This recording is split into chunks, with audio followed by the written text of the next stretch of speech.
नमस्कार। कुछ ही दिनों में नवनिर्वाचित सारे सांसद अपनी शपथ ग्रहण करेंगे और उस सत्र के समय स्पीकर की भी घोषणा होगी।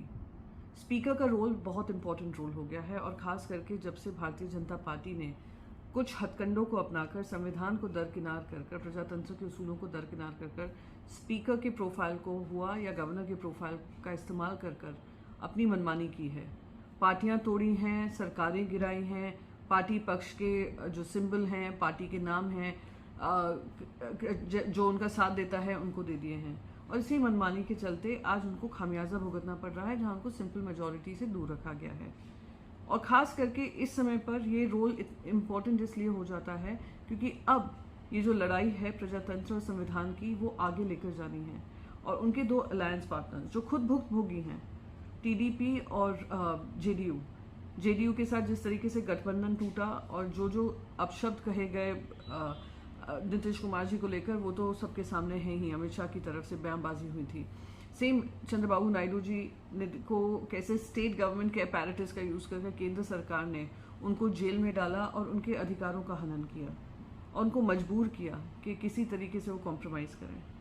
तो अब उनकी जिम्मेदारी बनती है कि आपको कैबिनेट में तो कोई ऐसा महत्वपूर्ण रोल नहीं दिया है, अब जिम्मेदारी बनती है कि देश के संविधान को बचाकर रखने के लिए, देश के प्रजातंत्र को बचाकर रखने के लिए आप स्पीकर के रोल पे अड़े रहिए, मांग करिए, क्योंकि ये जो दायित्व होगा वो देश को के संविधान को बचाने के लिए होगा। आपने महाराष्ट्र में देखा किस तरीके से जो स्पीकर का रोल था उसके चलते कॉन्स्टिट्यूशन अंडरमाइन हुआ, प्रजातंत्र के उसूल अंडरमाइन हुए।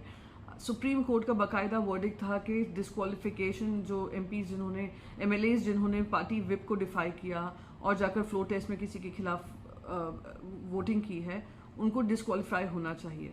पर स्पीकर ने इस पर कोई कार्रवाई नहीं की। स्पीकर ने जिन्होंने गद्दारी की पार्टी के साथ, शिवसेना के साथ हुआ, फिर हमने एनसीपी के साथ देखा, उन्हीं को बचा कर रखा। स्पीकर जो बीजेपी के हैं, उन्होंने अपनी पार्टी के होने का धर्म निभाया, ना कि संविधान का धर्म निभाना। तो बस यही उम्मीद से कि आप समझेंगे कि ये पार्टी, भारतीय जनता पार्टी, अपने ही मित्र पक्षों को सबसे पहले खत्म करने का काम करती है। तो गाज अगर गिरेगी सबसे पहले इन्हीं दो पक्षों पे गिरेगी। आप ही के एक अलायंस पार्टनर चिराग पासवान जी से पूछे कैसे उनकी पार्टी को तोड़ मरोड़ कर खत्म करने की कोशिश की गई थी। ये बात अलग है कि चिराग पासवान खुद अभी कैबिनेट में बैठे हैं, पर वो भुक्तभोगी हैं। पर आपसे उम्मीद है कि आप लोग स्पीकर का रोल ज़रूर लेंगे और मांग करेंगे, क्योंकि ये आपकी जिम्मेदारी देश की तरफ है, देश के संविधान की तरफ है और आने वाले समय में देश के प्रजातंत्र के लिए है। धन्यवाद।